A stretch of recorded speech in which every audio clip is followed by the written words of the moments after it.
வரலாற்றிலிருந்து ஒரே ஒரு செய்தியை அன்புமணிக்கு நான் சொல்கிறேன். ராஜராஜ சோழன் சிறந்த மன்னன். தமிழுக்கு அடையாளத்தை ஏற்படுத்திய பேரரசு சோழ பேரரசு தான். கரிகால் பெருவிழத்தான் ஆரியப்படை கடந்த நெடுஞ்செழியன் போன்ற மிகச்சிறந்த மன்னர்களெல்லாம் இருந்திருக்கிறார்கள். நெறி தவறாத மன்னர்கள் இருந்திருக்கிறார்கள்.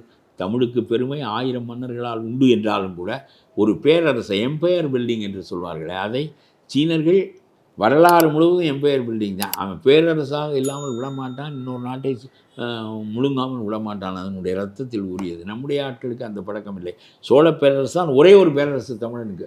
நிகரில்லாத மன்னன். நீதி வழங்குவதில், ஆக்கப்பணிகள் செய்வதில், போரிடுவதில், நாட்டை விரித்து தமிழனுடைய நிலத்தை மலையாவுக்கு கொண்டு சென்று, இலங்கைக்கு சென்று லக்கத்தீவுகளுக்கு, எச்சத்தீவுகளுக்கு கொண்டு சென்று, நிக்கோபார் தீவு என்பது நக்காவரம் என்று தமிழில் சொல்லப்படுகின்ற நிக்கோபார் தீவுகள், அவற்றையெல்லாம் வென்றிருக்கிறார்கள். அவ்வளவு பெரிய கடலோடிகள். அவ்வளவு பெருமைக்குரியவர் ராஜராஜ சோழன். பெரிய அரசாக ஆக்கி விட்டான். ஆக்கி முடித்து தன்னுடைய மகன் ராஜேந்திரனுக்கு அவன் முடிச்சு விட்டுக்கிறான். ராஜேந்திரன் அவனுக்கு மேலே தவி கொண்டு இருக்கிறான். அவன் போய் கங்கையை அடிமைப்படுத்தி, வடநாட்டை அடிமைப்படுத்தி, கங்கையில் இந்த தண்ணீர் எடுத்து கங்கை கொண்ட சோழபுரத்தில் ஒரு கோயில் கட்டுகிறான். ராஜராஜ சோழன் கட்டிய கோயிலுக்கு பெருவுடையார் கோயில் என்று பெயர். அந்த கோயிலுக்கு பின்னால் இவன் ராஜராஜ சோழன் வென்றதற்கு இன்னும் ஒரு வீசம்பங்கு கூட வென்றிருக்கிறானே தவிர, அதே மாதிரி ஆட்சி, அதே மாதிரி நீதி, அதே மாதிரி நிர்வாகம், எல்லாவற்றிலும் ராஜராஜ சோழனுக்கு ஒரு வீச்சு கூடியிருக்கிறான். ஒரு தந்தையை விட ஒரு கைப்பிடியாவது கூடியிருப்பான். அவன் என்ன செய்கின்றான்?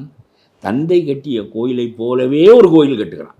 அதே மாதிரி சுவர், அதே மாதிரி மதில், அதே மாதிரி கோபுரம், அதே மாதிரி சிவன், எல்லாமே அச்செடுத்து அவனுக்கு தகுதியான வாரிசு என்று காட்டுவதற்கு ஒரு கோயில் கட்டுகிறான். கட்டுகிற போது அவனை விட இப்பொழுது பெருஞ்செல்வம் இருக்கிறது.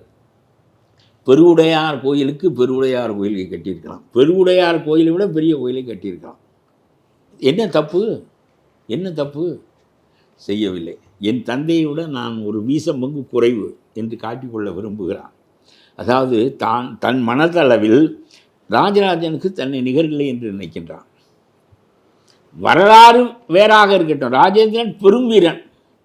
ஆகவே அவன் என்ன செய்கிறான்? அதை வாழ்க்கையில் காட்டிக்கொள்வதற்காக அவன் கட்டிய கோயிலை விட அடக்கமாக சிறிய கோயிலை, அதே மாதிரி கோயிலை கட்டியதன் மூலம் உனக்கு கீழே தான் நான் என்று அவன் வரலாற்றுக்கு 1000 ஆண்டு தமிழர்களுக்கு சொல்லி கொண்டிருக்கிறான். இங்கே